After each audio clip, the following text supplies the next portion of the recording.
guys, it's Steph from Cheapskate Cook and welcome to my kitchen. Today I'm going to show you how to make a recipe from my cookbook, Dinner for $1, real food recipes for under $1 a serving. Specifically, I want to teach you how to make the lentil soup. I wish I had come up with a fancier name for it in the cookbook, but the reality is it's just a simple vegetable soup, a few spices, and lentils. This is my family's favorite soup, hands down. When I ask my kids what they want to eat this week, when I'm making the menu, they ask for pizza, burgers, tacos, and lentil soup. It's a little weird. So I'm going to show you what you're going to need for this recipe. The first thing is lentils. If you don't know what lentils are, they are like a bean, legume, except they don't require a long cooking time or a soaking time. So they are one of my favorite ways to make meatless meals simpler and easier because you can buy them dry, which means they are cheaper than the canned versions, but it doesn't require all of that rigmarole that dry beans do. So, lentils.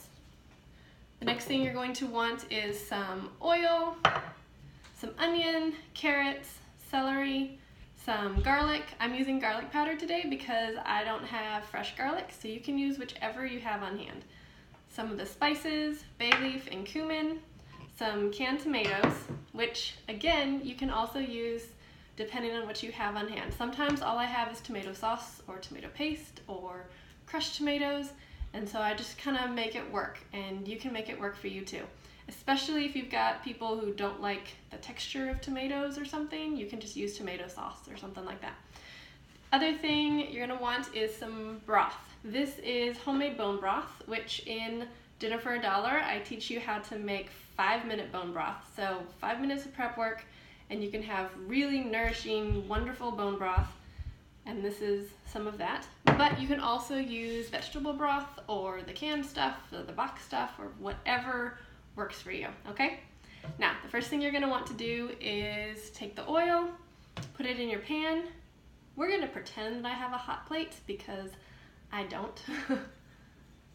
And then you're going to add the onion. I used red onion, again, because that's what I had on hand. But you can use whatever you like. Generally speaking, just a plain yellow onion is gonna be the cheapest one available. After the onion has browned for a couple of minutes, probably between 5 and 10 minutes, you're gonna add some of the carrots, let them brown for a little bit, the celery, and kind of let those flavors all get to know each other really well. Then you're gonna add the garlic. If you're using fresh garlic, you're gonna want to saute it for like another minute or so to just brown it just a little bit, but you don't want to burn it. Then you're going to add the bay leaf and the cumin and the tomatoes. That's a lovely sound. And the bone broth. You can add, in the recipe I call for 2 cups of bone broth, but normally I actually use almost double that because after you have stirred all of the ingredients together in your pot, you are going to add some water until the ingredients are covered by about an inch, okay? Don't forget the lentils. Give them all a good stir.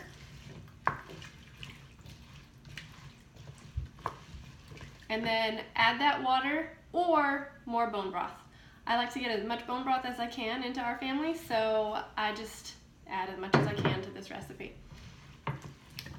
Then literally all you do after that is put the top on it and turn it down to about medium on your stove, and then let it cook for about 20 to 30 minutes. All you're looking for is for the lentils to be soft and the carrots to be soft, so it's gonna take about 20 to 30 minutes. The other thing that I love to do is make this all in my Instant Pot. Because the Instant Pot has the saute setting, so you can brown the onions in there, brown the carrots and the celery and all that, dump everything into the Instant Pot, and then you're going to want to set it for about between 15 and 20 minutes in order to get the lentils to cook down. You can also do this in the slow cooker, okay? You don't need a fancy appliance like this. especially if you're working and you're trying to get dinner on the table dinner ready before you head off to work or head off to school or whatever. Then you can brown the vegetables on the stovetop, dump them into your slow cooker, and just set it on low to cook all day. You're gonna want to let it cook at least 6 to 8 hours on low, and then 3 to 4 hours if you're gonna cook it on high. So let me show you what the finished product is like. Okay, I guess you can just see the bowl, right? Before you scoop it into a bowl, you're going to want to add some salt and some pepper. I add about 1 teaspoon, which might seem like a lot, but the reality is that if you're working with bone broth, that doesn't have any salt in it, and the tomatoes might have they'll have some salt in it, but everything else doesn't have salt. So you're gonna want to add a bit of salt so that you can have that flavor. And then we like to top our soup with some cheese because cheese makes everything better. Then all you do is serve it with a muffin or biscuit or bread, or because it's got the lentils and the cumin in it, sometimes we serve it with pita. Let me give you a little look at that. See? And the great thing about this is that it doesn't have a whole lot of weird textures in it, so kids enjoy it. It's got some mild flavors, but it's still really flavorful and really good. It's just very, very comforting. So I want to tell you, if you want dinner for $1, it is free for one more day. So today is Wednesday. It's going to be free through Thursday, September 20th.